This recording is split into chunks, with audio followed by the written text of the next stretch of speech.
নমস্কার, জয় হিন্দ, জয় ভারত। দেশকে বিশ্বগুরু বানাতে গেলে কি করতে হবে? দেশকে বিশ্বগুরু বানাতে গেলে সমাজে যত শ্রেণীর আছে সব শ্রেণীকেই সমভাবে তাদেরকে সুবিধা দিতে হবে।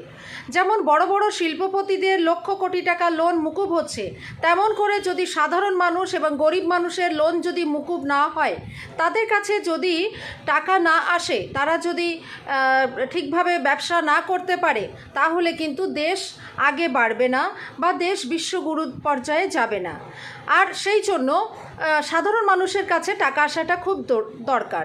তো আপনারা যারা লোন নিয়েছেন এবং লোনের টাকা পরিশোধ করতে পারছেন না, এই অভিযানে যুক্ত হন এবং আমাদের সঙ্গে আসুন। আপনি আমি মিলে আমরা লোন মুকুব করাবো সবাইকে। সরকারকে এটা করতেই হবে। আর দেখুন, এটা আপনার অধিকার। আপনি যদি আপনার অধিকারের কথা আজ না বলেন, তাহলে আর জীবনে বলতে পারবেন না। জয় হিন্দ, জয় ভারত।